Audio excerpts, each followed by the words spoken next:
Yeah, I mean, think what happened that year. There was the fall of communism. There was the attack or the atrocities in Tiananmen Square. There was the freedom of Nelson Mandela, and there was the Khomeini fatwa. So some of these events obviously seemed very positive at the time, like Mandela's walk to freedom. I mean, I remember, like we all do, watching that on television and how moving it was. And clearly the fall of the Berlin Wall, that was again a kind of iconic moment of European history.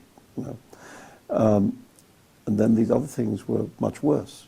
Tiananmen was terrible in one way, and the Khomeini attack terrible in another, even though at the time, then, it seemed like much the smallest event of these events. It seemed on a minute scale because it's about one book, one person, one author, and a few publishers and translators and so on, but a small event. But I think, sometimes a small cloud grows to fill the sky, and I think one of the things I wanted to talk about in this book was how that happened, how this small cloud of this attack on one particular book grew to become maybe the central narrative of our time, which is the rise of radical Islam.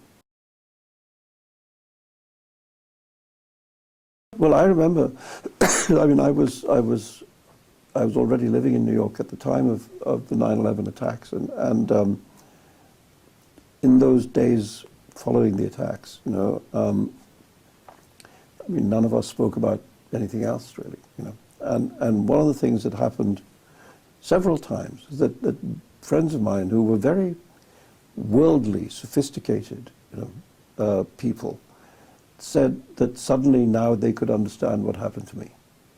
And I remember initially thinking that was very strange, that they should have needed an atrocity on that scale, in order to understand this issue. But I think what they meant was that suddenly it was personal to them too. That suddenly something which had seemed marginal and exceptional, which was the attack on the Satanic Verses, came to seem a part of their narrative as well. It became part of everyone's narrative. And it's that sense of how a small story can grow into a big story. That's part of the story I wanted to tell. Larger than individuals was just the phenomenon of intolerance, which has been growing in our age. Was maybe one of its early dramatizations was the attack on the Satanic Verses, a book which nobody even bothered to read before they decided to burn it. And I mean, you couldn't have a clearer demonstration of fanaticism than that you could condemn an individual without knowing who he was, and you could destroy a work of literature without informing yourself as to its contents, just on the basis of what you were told by your, quotes, leaders, unquotes. It would have been more dangerous, I think there's no question. Because we see now, with the existence of the internet and social media and so on, that information can be transmitted instantaneously everywhere. And often disinformation, like false information. You can forge photographs. You can spread lies. And if it's done skillfully, they will go viral. They'll be everywhere, and people will believe the lies. That's. I mean, the internet. I mean, I'm a great. There's great things to be said for it. I mean, it gives us resources which we didn't have before, but it also. I mean, and it's a tool. In the end, you can use a tool for good or evil. But it does, when it's in the wrong hands, have an enormous capacity for harm.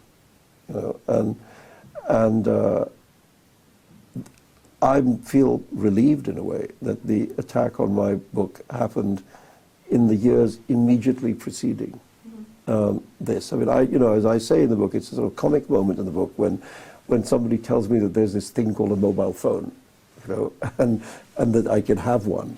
And then when it shows up, you know, it's like this size. You know, it's like a brick. It's not that mobile, you know. But I remember getting my first computer, which was probably in about 1992 or 3, you know, and that seemed strange. Learning about email, you know, which nobody quite understood about for a long time. And then, I mean, I remember the day that I was told about this thing called Google. Because, of course, one of the problems of the early internet was that you couldn't find anything. You know, you were told there was all this information out there, but the search engines that existed were very incompetent, you know, and then somebody said there's this thing called Google and it works. I remember thinking, that's a really peculiar name, you know. And they said, never mind the name, just use it, you know. And of course, that's the moment at which the internet really opened, you know. But that was almost 10 years after the attack on the Satanic Verses. So, yeah, I mean, I think it would have been more dangerous, there's no question.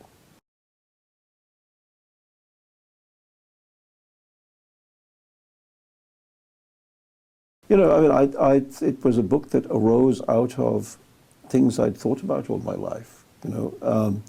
And I mean, actually, some of the study that I did of the history of Islam, which I did when I was at university, was based on work done by French historians. You know, the great French historian Maxime Renaissance, for example, was one of the great biographers of Muhammad. And the incident of the Satanic Verses is also present in his work, you know, and it's not an unknown episode. That's the strange thing, that there's nothing in my novel that is unknown to Islamic tradition, you know, and so here you have a situation where the people attacking the book in the name of Islam are actually more ignorant of Islamic tradition than the book they're attacking, you know, and these are the ironies of the situation.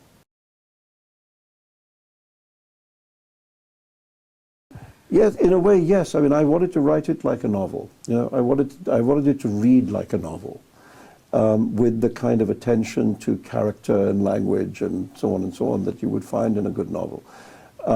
But except that I was, you know, that I didn't make anything up. That it's all unfortunately true. But I did what, and the third person, it helped for the number of things. First of all, it helped me to allow it to feel novelistic. It also allowed me to suggest that the person writing the book, is not exactly the same as the person being written about. You know, I mean, partly because, first of all, that self was much younger. You know, I was in my early 40s. Now I'm in my mid 60s. You know, so that's a difference. And secondly, that was somebody under an incredible amount of stress and pressure, you know, and now, of course, I'm happily in a much calmer place, you know. So I wanted to make this slight distinction between Salman Rushdie, the author, and Salman Rushdie, the subject, you know, but also to suggest that this was a time in which the question of who was Salman Rushdie, you know, became a very contentious subject, the question of identity. You know, people were making me up all over the place. There were kind of versions of me being created by people with their own agendas. You know, the Muslims had one agenda, the British tabloid press had another agenda, and there were all these. So my sense of identity became very fractured, you know, in that time. And again, that sense of that idea of writing about myself partly from the outside, you know, was also a way of dramatizing that.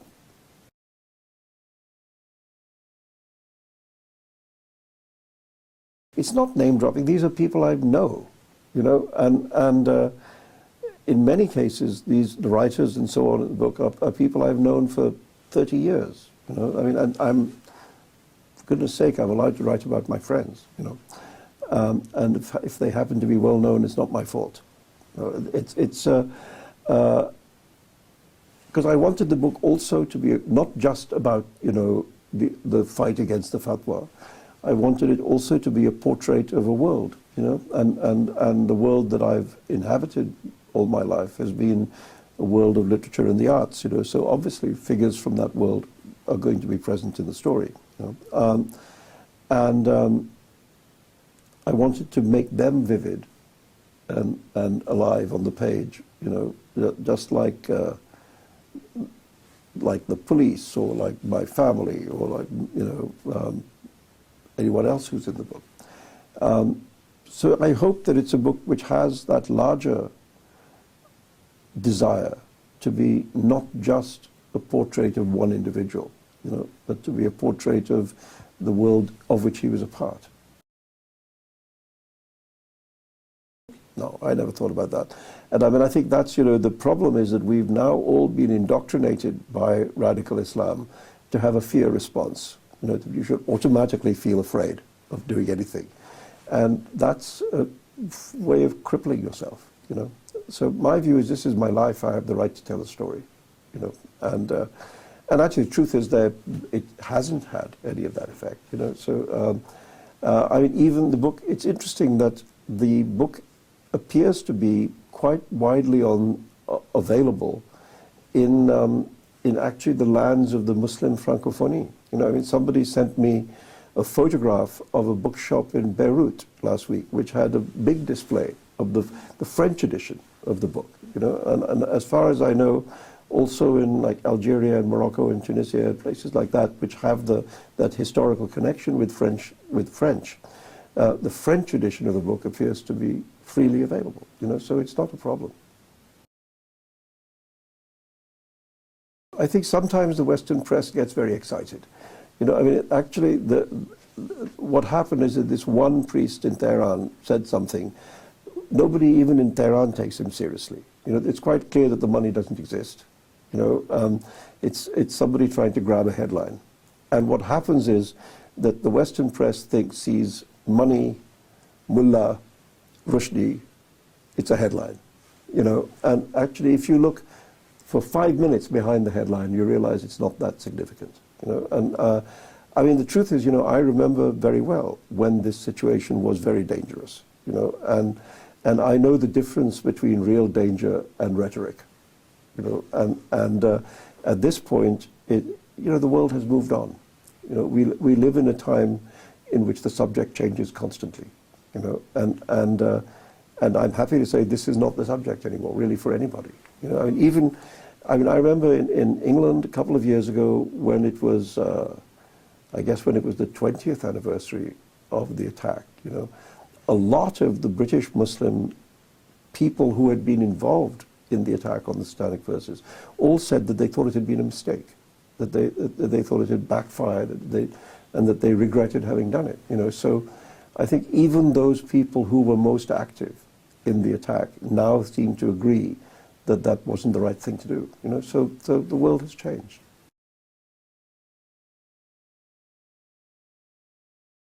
Perhaps, yes. I mean, I think comedy is a great help, in dark times, even if it's black comedy, And there were many moments in those years when I remember I would say to my family and friends that moments which had the characteristic of being simultaneously funny and not funny.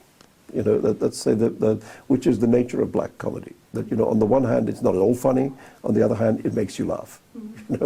And there were moments like that which are scattered throughout the book, which again I didn't make up. It was like, and it felt funny at the time.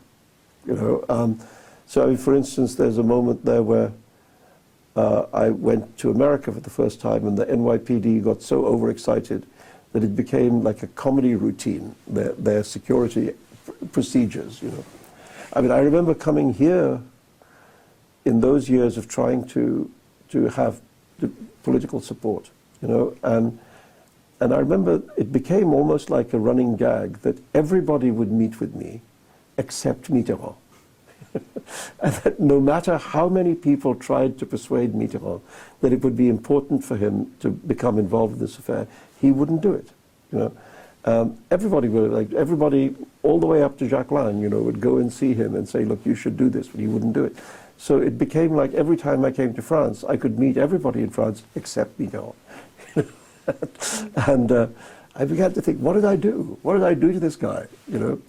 I would come here and I mean, the French were, I have to say, very supportive across the political spectrum. It wasn't only the left, you know. It was,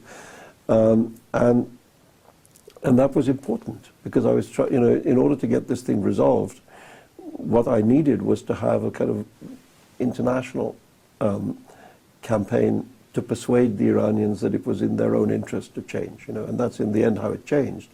And the meetings I was able to have here were an important part of that, you know. So I was always very grateful for that, but not Mito.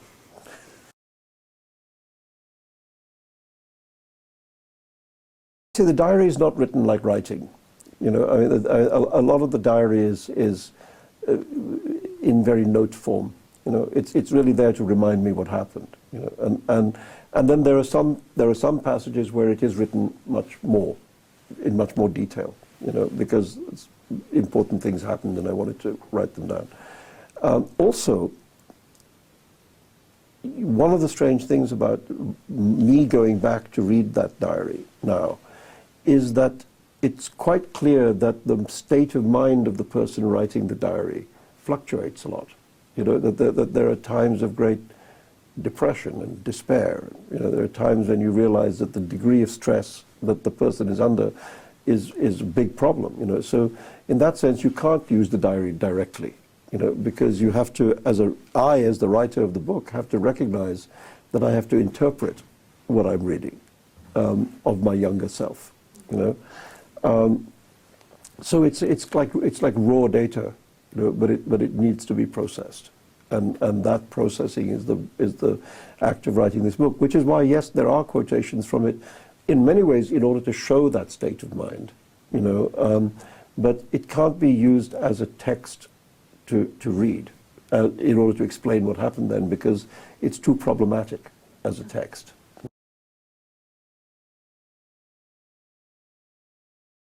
Yeah, I mean, I think that's right. I mean, I'm sitting here in the future of that book, you know what I mean? And so I'm able to, from this point, with the benefit of hindsight, with the benefit of, you know, everything that's happened since, look back at the past and do what you're supposed to do as a writer, which is to reflect in tranquility, you know, and to give it perspective. To give it, I mean, from the future looking at the past, you can see in perspective, whereas at the time, it's very hard to see in perspective because you're surrounded by events, you know, you're in the middle of it. And so yes, I mean, one of the reasons why I took so long to write the book, you know, is that I wanted to wait until I felt I had that calm perspective. As you know, I wanted to feel that I am as a writer, that I am in control of the story, and not the story in control of me. You know, and even 2 or 3 years ago, or 2 or 3 years before I wrote it, I think I wasn't ready to write it. You know, and I just really felt I wasn't in the place from which I could write it. And I thought, I'm just going to leave this to ordinary writer's instinct. That, you know, one day I will feel, okay, I'm ready to do this now. You know, and I think just that, after I finished my previous book, which was Luca and the Fire of Life, you know, I finished that book and I gave it to my younger son to read, and I said, I was thinking, what do I do now? You know, and I just thought, you know, maybe I'm ready to write it. And I think at the end, I think I was. Because writing it was oddly, it was not an upsetting experience. That I thought to re-enter that time, even a couple of years earlier, it might have been very disturbing to re-enter it. But waiting this length of time meant that I could go back and look at it almost forensically, you know, look at it with detachment, and to say, okay, let's look at that, that's what happened, let's try and understand it. And let's try and bring it back to life on the page, you know, so I could actually behave like a writer, in other words. And I sort of really waited to write the book until I could behave like a writer.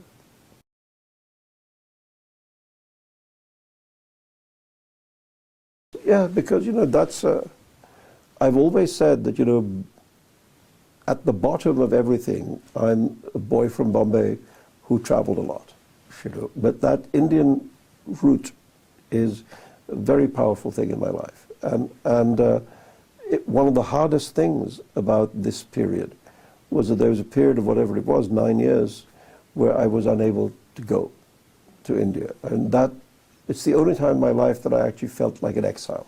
You know, it's one thing to choose to live somewhere else, but to be able to go back whenever you feel like it. It's another thing to be prevented from going back, you know. And so when that exile came to an end, it was very emotionally important for me. You know, it felt like a rejoining of a broken part of myself, you know. And so yes, and then, you know, there's the passage in the book where I go back with my son, and it was also very important to introduce him to that world from which I had come, and therefore from which he had come in a way, you know. And yeah, it felt like a healing to get that back.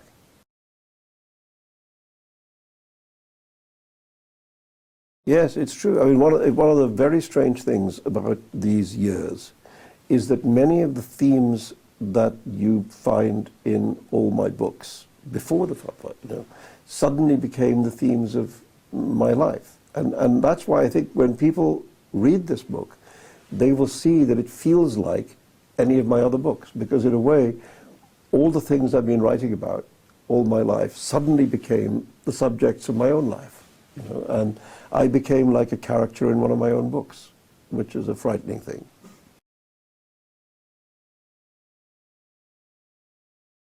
Some people behave very well, yeah, and some people not so well, yes. Including here in France, where some people behave very well and some people not so well, you know. And it's always disappointing.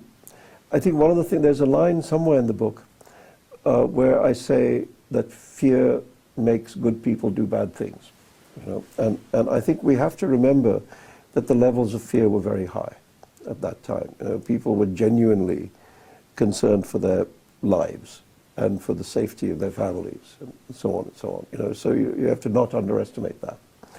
And some of the people whose decisions were disappointing, you know, you have to have the compassion to understand that against that background, you know, because after all, there really were attacks. You know, the Norwegian publisher was shot, the Japanese translator was killed, the Italian translator was attacked and almost killed, and so on. So you can see that in the world of books, in the world of publishing, the fear was very real, you know, and wasn't just theoretical.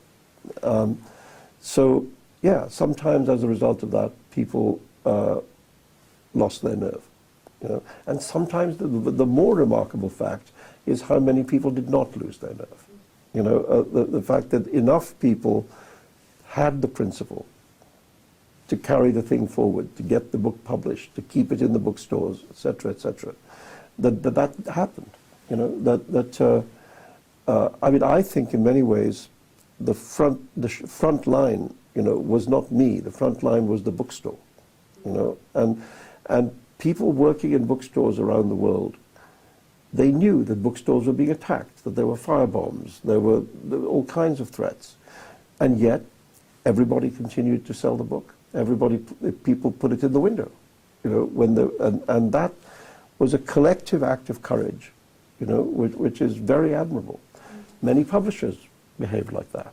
One or two did not, but many of them did, you know. And one of the reasons why we're at this point, you know, where the book is not suppressed, where it's freely available in whatever it is, 50 languages, you know, is that people did not lose their nerve. Is that even under this very real, dangerous attack, people held the line, you know. And one of the good things about being able to write the book is to be able to say that, to say, look how, not just that yes, there were people who behaved badly, but it's actually more important to say who behaved well, you know, and a lot of people did.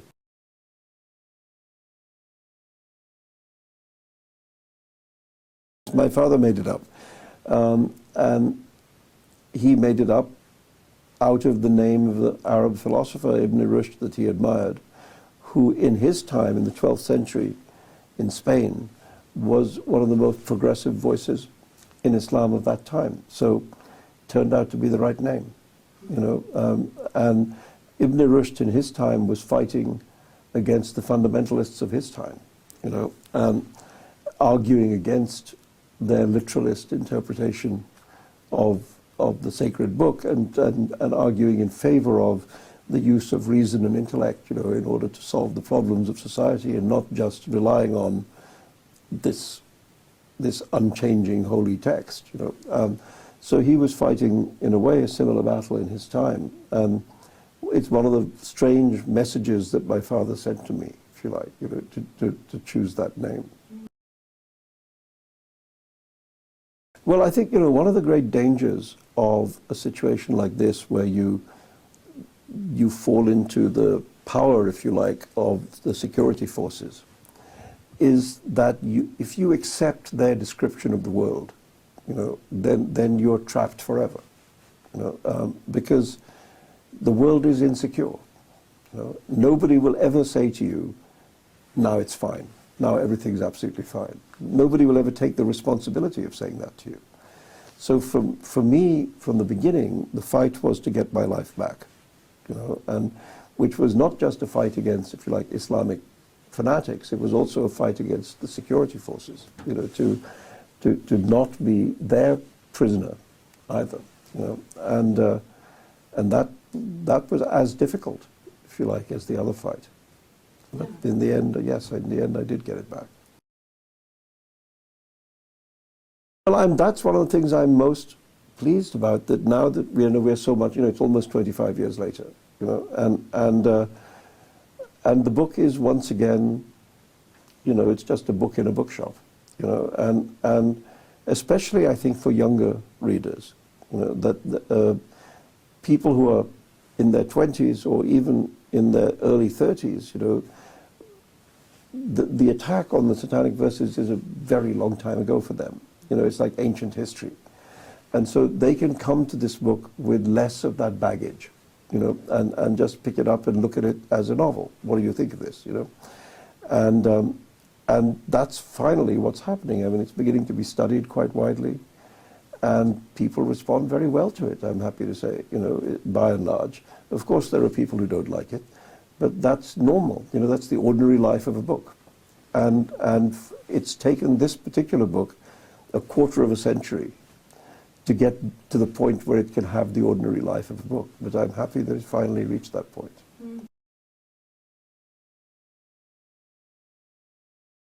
I think one of the problems of that event was that on both sides there was a desire to simplify me.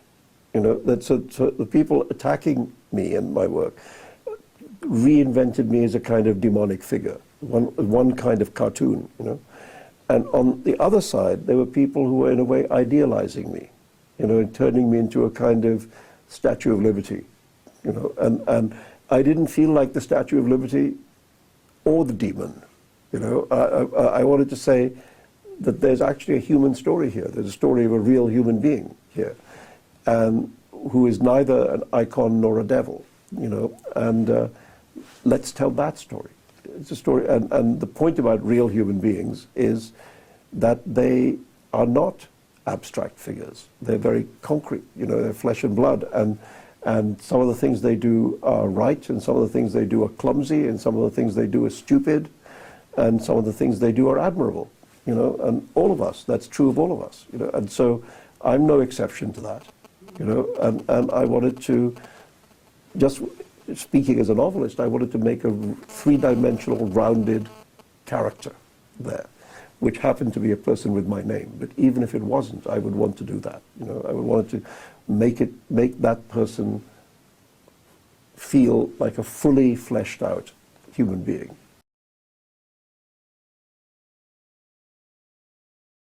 Because the Satanic Verses, you know, the strange thing about the Satanic Verses is that it's not even primarily about religion. You know, I mean, that's not its subject. It's a very much a kind of subplot, these passages that people became inflamed about. This time, the subject of religious intolerance moved right to the center of my life. You know, and so this is a book about religious intolerance. You know, and it is in that sense much more an argument about it. You know, and what's wrong with it. As a way of looking at the world.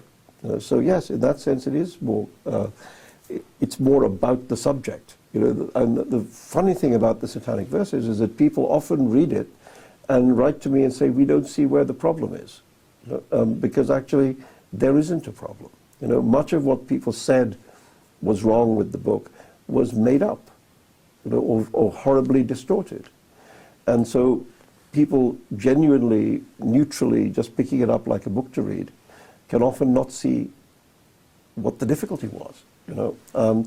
This time round, I actually had been engulfed by that world of fanaticism, and so of course I have to make a reckoning with it. And yes, the book is in part an attempt to do that.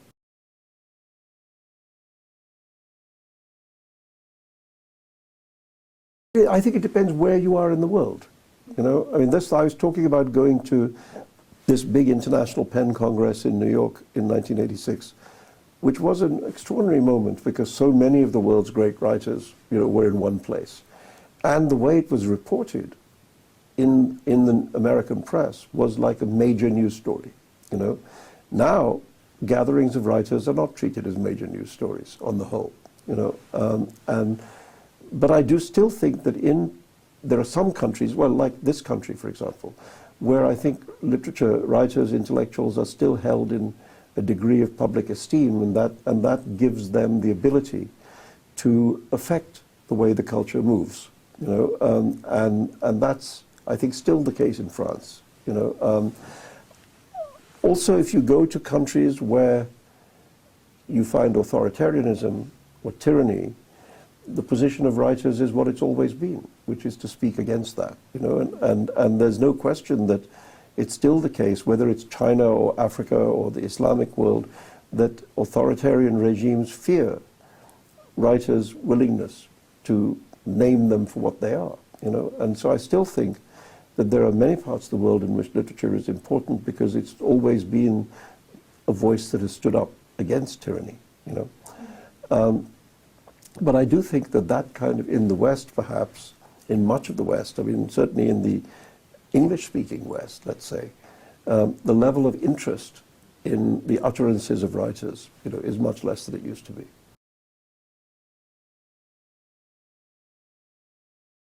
Well, I mean, it's true, you know, a book is a slow thing. You know, it takes a long time to write, it takes a long time to read.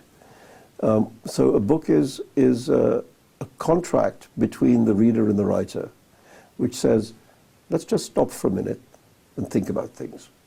You know, and I think it's one of the valuable things that books can do in a world where nobody stops for a minute and nobody thinks about anything, you know, where everything goes like a rocket.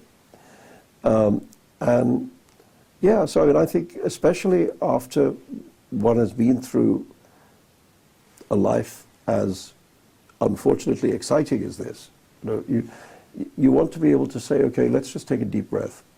Let's just sit down, think about this, let's try and understand it, you know. And that let's say calming effect of literature, you know, can be very important because it reminds us that we need to take time to reflect, that not everything is understood in 5 seconds, that you can't always act correctly if you're acting fast, you know. Sometimes you need to slow down, you know, and the reading of a book, any book really, is an act of slowing down.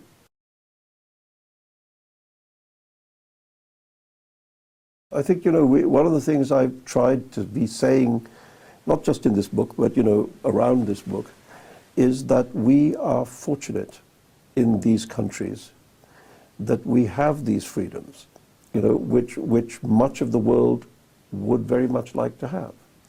Go and ask people in China if they want free speech, you know. This idea that free speech is somehow a Western idea, that people in the other parts of the world think differently. No, they don't. Give them the chance, you know, and it's what they most want.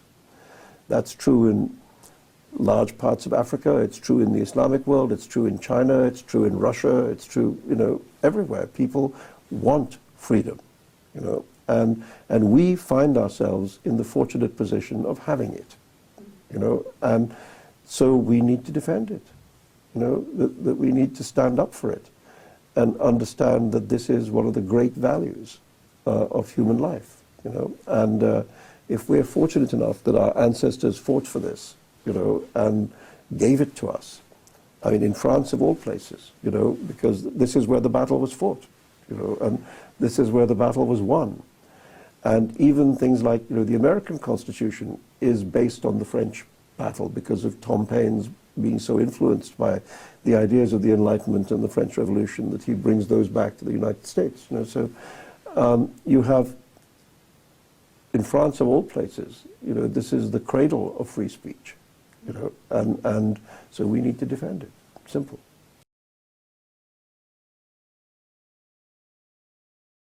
Yes, I mean, mostly what I mean when I say that art is a risk, I don't mean that it's a physical risk. I mean that it's a kind of creative risk, That when I talk about going to the edge, I'm talking about innovation, not danger, Or at least the danger is that when you go to the edge, you risk falling off, and make a fool of yourself. But of course, it's also the case that that people who are authoritarian by nature, politicians, leaders who are don't want art to have that liberty, and therefore they try to shut it down. So then the battle becomes a different thing. But I mean, really, I think the real risks of art, of literature, are artistic risks. They're not necessarily risks with your safety.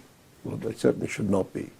But certainly when I think about writing, I like writing that takes risks.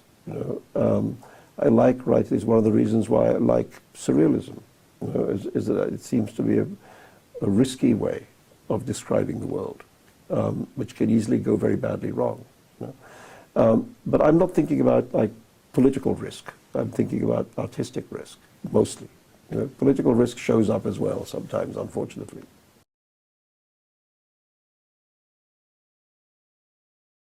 It's been my way of understanding the world. I mean, that's it. Before you're a writer, you're a reader. And the kind of writer you become is shaped by the kind of books that you love to read, the books that speak to you. And so, yeah, for me, if I'm just as an ordinary person, if I'm trying to understand events in life, I quite often will refer to what literature has taught us about such things. So yes, I mean the book is full of books. And I think many of us who have led this kind of life, our lives are full of books. And so it's not surprising that when we write about our lives, there are books in them. It's a writer's life.